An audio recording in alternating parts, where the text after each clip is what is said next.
അങ്ങനെ നമ്മൾ രാവിലെ തന്നെ പമ്പിൽ നിന്ന് എണീച്ചാണ്ട് ടെൻ്റൊക്കെ മടക്കി സെറ്റായി കുളിച്ച് മാറ്റി നമ്മൾ ഇറങ്ങിട്ടോ. ഇന്ന് നമ്മൾ ഡാൻസിംഗം നാഷണൽ പാർക്കൊക്കെ പോകുന്നത് ഏകദേശം ഒരു 40 കിലോമീറ്ററിൻ്റെ അടുത്ത് തന്നെ നമ്മൾ ഉണ്ട് കേട്ടോ. അങ്ങനെ രാവിലെ തന്നെ വണ്ടിയിട്ട് ഇറങ്ങി. നമുക്ക് കിട്ടിയ സ്ലോട്ട് 7 മണിക്കാട്ടോ. അത് നമ്മൾ ബുക്ക് ചെയ്തത് എങ്ങനെയാണെന്ന് വെച്ചാൽ ഓൺലൈനിലാണ്. ഡാൻസിംഗം നാഷണൽ പാർക്കിൻ്റെ സൈറ്റിൽ പോയി കയറിയിട്ട് ബുക്ക് ചെയ്താണ്. ഒരാൾക്ക് 100 രൂപയുടെ അടുത്താണ് വരുന്നത്. അങ്ങനെ ഗേറ്റിൻ്റെ മുന്നിൽ വണ്ടി പാർക്ക് ചെയ്ത് നേരെ അതിൻ്റെ ഉള്ളിൽ കയറി. നമ്മൾ എത്തിയപ്പോൾ ആരും ഇല്ലേ കേട്ടോ. നോക്കി മക്കളെ, ഒരു കാട്ടിൽ 4 ആൾക്കാർ മാത്രമുണ്ട്. ഇവിടെ പുലിയുണ്ട്, ആനുണ്ട്, കടവുണ്ടെന്നൊക്കെ പറഞ്ഞത്. വേറൊരു മനുഷ്യ ലേവന്റെ സ്ലോട്ട് കൊടുത്തത്.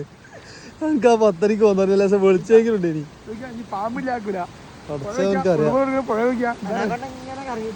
ഇങ്ങനത്തെ കാടൊക്കെ ഞാൻ ആദ്യമായിട്ട് കാണുക. എടാ അതെന്താ ഇങ്ങനത്തെ നാഷണൽ പാർക്ക്? ഡാമൊക്കെ ഉണ്ട് കേട്ടോ അതിനുള്ളിൽ.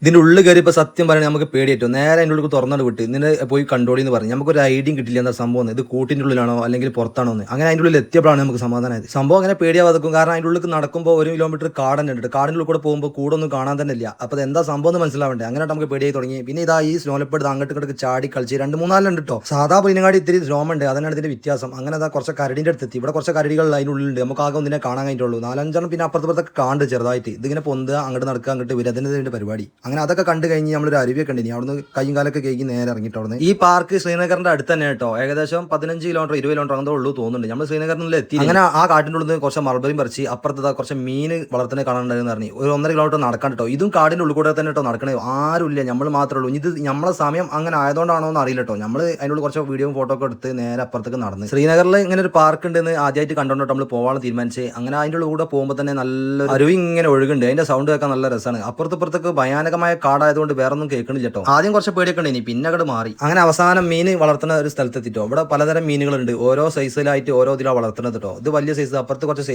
ചെറിയ സൈസ് ഉണ്ട്. പിന്നെ വേറെ വേറെ പല സൈസുകളൊക്കെ ഉണ്ട് കേട്ടോ. ഒരു മീൻ ഇതാ പൊങ്ങി വന്നിട്ട് ചത്തതാന്ന് വിചാരിച്ചു. പിന്നെ ജീവൻ കേട്ടോ. അങ്ങനെ അതിൻ്റെ ഉള്ളിൽ കുറച്ച് ആപ്പിളൊക്കെ ഉണ്ട്. ആപ്പിളും പിന്നെ പ്ലംസ് ഒക്കെ ഉണ്ട്. അത് പറിക്കാൻ വേണ്ടി നമ്മളോട് പറഞ്ഞിട്ടോ. നമ്മൾ പിന്നെ ഒന്നും നോക്കില്ല. രാവിലെ തന്നെ ബ്രേക്ക്ഫാസ്റ്റ് ആപ്പിളും പ്ലംസ് ഒക്കെ അയച്ചു. നല്ല അടിപൊളി ആപ്പിൾ. എനിക്ക് ഏറ്റവും ഇഷ്ടമായത് ഇവിടുത്തെ പ്ലംസ് ആട്ടോ. മധുരമുള്ള ഓടുത്ത് പച്ചയ്ക്കെന്ന്. ഞാൻ പച്ചനെ നോക്കിയപ്പോൾ നല്ല ടേസ്റ്റ് ഉണ്ട്. കുറച്ചും കൂടി ആവാണ്ട് ഇനി, പക്ഷേ ഒടുക്കത്തെ ടേസ്റ്റ്. അങ്ങനെ നമ്മൾ അവസാനം പാർക്കിൽ നിന്ന് ഇറങ്ങി. നമ്മളിന്ന് രാവിലെ ചായ കുടിക്കാതല്ലേ പോയത്. 7 മണിന്റെ സ്ലോട്ട് ആയതുകൊണ്ട് ഒന്നും കുടിക്കാനൊന്നും കഴിഞ്ഞില്ല. ഇനി സ്ലോട്ടിന്റെ സമയം അപ്പം പാഞ്ഞങ്ങോട്ട് പോയതന്നെ. അവിടെ 100 രൂപ കൊടുത്ത് കയറാൻ മാത്രമൊന്നുമില്ല. പക്ഷേ ഒരു എക്സ്പീരിയൻസ് ആണ്. വലിയ കാടാണെന്ന് പറഞ്ഞിട്ടോ, പക്ഷെ ഒന്നും കാണാനൊന്നും. അങ്ങനെ ചായയും കേക്കൊക്കെ കുടിച്ച് നമ്മൾ നേരെ പെഹൽഗാം കട്ട പോണത്. അവിടുത്തെ വിശേഷങ്ങളുമായിട്ട് മറ്റൊരു വീഡിയോ നമുക്ക് വീണ്ടും കാണാം. ഫോളോ ചെയ്യാത്തവരെ ഫോളോ ചെയ്ത് കൂടിക്കോളിയെ. അപ്പം ഇന്നത്തെ വീഡിയോ ശരി എന്നാ. Okay, by.